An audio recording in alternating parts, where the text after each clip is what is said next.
Jewe umuronzi mu kirundi c'abarundi, umumana canke umusongore Patrice Ntafatiro, ndi n'iteka ntangere ryo kuguha ikaze ngo uze twizerane twizanye ikirundi c'abarundi. Iki cigwa ni ic'umunani kikaba ica mbere c'imigenzo mu ntambuko y'urupfu. Uno musi twiga imigigwa y'iyo umuntu yasandavye n'iyo kumufuba. Intambuko ya mbere, intangamarara. Nari nsanzwe ndi mu biganiro vyo gusoma no kwandika, urabizi neza. Twariko turiga amajwi y'ikirundi, amajwi asanzwe, turiga amajwi avuga, turiga n'indagi. Ubu twari ku ndagi zibiri zibiri, mugabo mbanje kubihagarika kugira ngo mbanze mvuge ibijanye n'imigenzo na cane cane iyo ari umuntu w'umugabo yasandavye. Kubera ko nyene icubahiro umwubahwa Petero Nkurunziza yashengeye hirya y'ejo, reka rero tuvuge ivyerekeye imigigwa ijanye no gusandaba be no gufuba umugabo yasandavye. Ushobora kuba udakunda umwubahwa Petero Nkurunziza kandi uranashaka ureke, burya nta muntu akurwa na bose, mugabo abarundi turafise umuco kama wo gusonera umupfu. Kanatsinda tuvuga tuti utwenga uwapfuye ugapfa nkawe, kandi turirimba tuti twese tuzopfa ntawuzorusimba tuzopfa. Kora twese tuzohwera, turakeneye kubaha umuntu yamaze gutambuka atakiri ngaha kw'isi. Nibaza rero ko twokurikiza uno mugani uvuga ngo uwukiri ku cambu ntahangana n'ingona, na cane cane ko we yashengeye natwe tukaba tukiriko turagenda. Bugwi we yararuhejeje, mugabo twebwe turacafise urundi rugendo. Intambuko ya kabiri, imigigwa y'imbere yo gusandaba. Iyi migigwa rero ndiko ndavuga ni imigigwa ya kera, si imigigwa y'uno musi. Imigigwa y'uno musi nzoyishikako hanyuma, kandi aho ntoyishikako ntaco kubera usanzwe uyizi. Je ndiko mvuga imigigwa ya kera, ndiko nkebura abarundi bubu batazi ivya kera, ndiko nkebura n'urwaruka rw'ubu rutazi ivya kera. Kera rero abarundi bemera ko umuntu adapfa, na n'ubu mbere.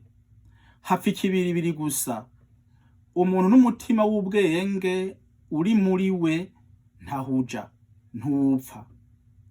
Nico bita umuzimu. Ku barundi bo hambere rero, umuzimu n'umutima w'ubwenge. Umuntu apfuye, umutima wiwe utambatamba mu kirere, wihweza utwabasize bigira. Kubera ico, niho bagirira neza uwugira apfe ngo umuzimu w'umuntu ugumane ishusho y'imibereho myiza n'ingene apfuye ameze neza. Aho no kugira ngo umuzimu ntutera abasigaye kuko yapfanye umwikomo. Ico carazira gose ko umuntu apfana umwikomo, baracitaho cane. Ivyo nivyo kuko nkino mu mahanga, uguze nk'inzu yagandaguriwemwo umuntu, umuzimu wiwe ugumuyerera aho nyene, kandi ntukubanira neza kuko ibihe vya nyuma vy'uwo muntu vyaranzwe n'amaborogo, amaganya n'ububabare budasanzwe. Uca utera amaganya abantu baje kuhaba. Nico gituma ku barundi bari bazi Imana, baca babanza guhumanura aho bagira bubaka inzu. N'imbere yo kwinjira inzu nshasha, babanza guhamagara kiranga Imana akahuhumanura. Mu nzu naho nyene hama impuzu y'Imana, n'amazi y'Imana, umuriro w'Imana, n'akadirisha Imana yarabiramwo ababa muri iyo nzu. Mbere no mu biti vy'urugo, mu birimbi vyategwa mu canke mu kigo, haba hariho ibiti vy'Imana bihahumanura. Ivyo biti vyari umumanda, umugombe n'umuvumu. Iyo bataronse umuvumu, bawusubiriza umugumya ari wo murinzi. Kugira umuntu ntapfane umutima mubi, bamuguma hafi cane, bakamubaza ico ashaka kunywa no gufungura. niyo atabisaba baramukinjikira utwo kurya turyoshe, bakamuha utuyoga turyoshe ngo apfe amerewe neza. Si ukumumara inzara n'inyota gusa, bamuguma hafi bamuganiriza neza, bakamuhanura ngo ntapfane indambi, na cane cane arekurira bamugiriye nabi, gutyo ngo ntapfane umutima wo kwihora. Baramusaba abaha imiti yo kwihora canke imiti y'ukuroga afise ngo ntayipfane ku mubiri canke mu vyo atunze. Baguma bamubaza ibintu vyiza vyamuryoheye mu buzima ngo agumane ivyiza mu mutima, gutyo abura umutima wo kwibaza ibibi bitagira akamaro. Baguma bamubaza abantu bamugiriye neza, n'abantu akunda ngo ashengere afise icitegerezo ciza mu vyo yakoze kw'isi. Baguma bamwibutsa ivyiza abana biwe bamukoreye, bakamwibutsa ko ari intwari, bakamwibutsa ivyo yaranguye akiri muto n'ingene yasonerwa mu bantu. Baramubaza umwana bona azoba samuragwa. Akenshi yaba yaramuvuze mugabo bakamubaza ico yamushimye kuruta, kugira ngo ribe ari ryo ragi, kandi ribe ari naryo jambo rya nyuma amutekereye kandi bose bumviye rimwe. Mu majambo make baramuba hafi, bakamubwira ivyiza gusa bikamusaga. Akabona ko mu rugendo rwo ngaha kw'isi yaranguriye ivyiza indiri, agakorerwa n'ibindi vyinshi ku buryo ubu hageze ko agenda agamagamye, kuko Murundi yarakoze ivyo gushimwa. Ni ukuvuga ko uwo muntu yaca abona ko afise agaciro, ntapfane umutima mubi nk'uko wogira ngo Imana imuhamagaye imurenganije. Akenshi muri urwo rugendo rwo guherekeza umuntu ari ku mfiro, babifashwamwo na kiranga kiranga Imana, akababwira amajambo meza nka kurya ko umusaseredoti akurikirana abari ku mfiro agira abahisiga ry'abagwaye.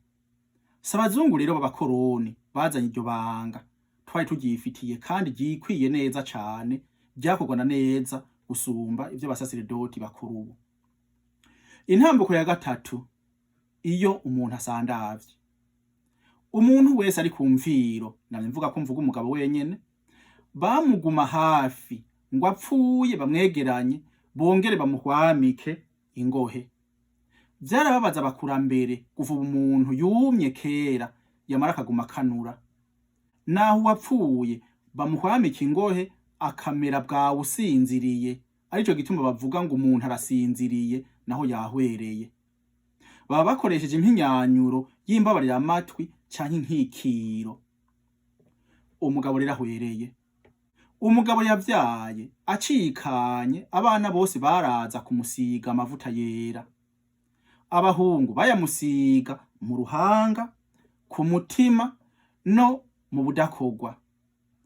Naho kugira ngo bazomere nkawe, bagire uruhanga rwiza, bagire umutima urinda nka gwiwe, bongere barondoke nkawe. Bamukoza ingasiro mu ruhanga bavuga bati uranyerera da.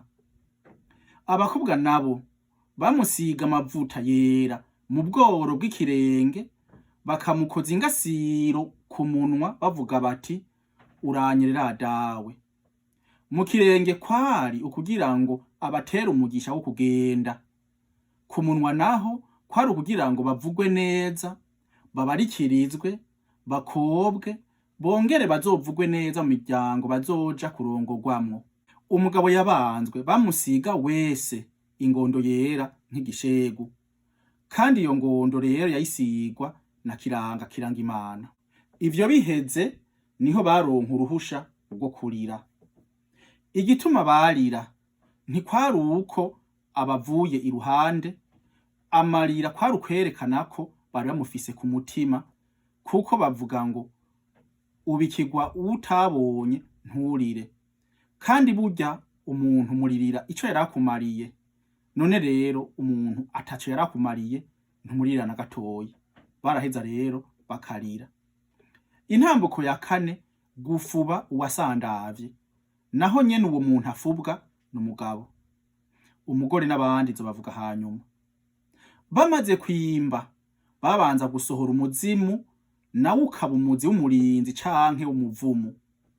Bawucisha mu ziko bakawutembagaza aho yahora yicara, bakawucisha mu muryango bakabona kuwutanguza mu mva. Bakoresha umuzi kuko bibaza ko utaranduye umuzi w'igiti ntaco uba ukigize.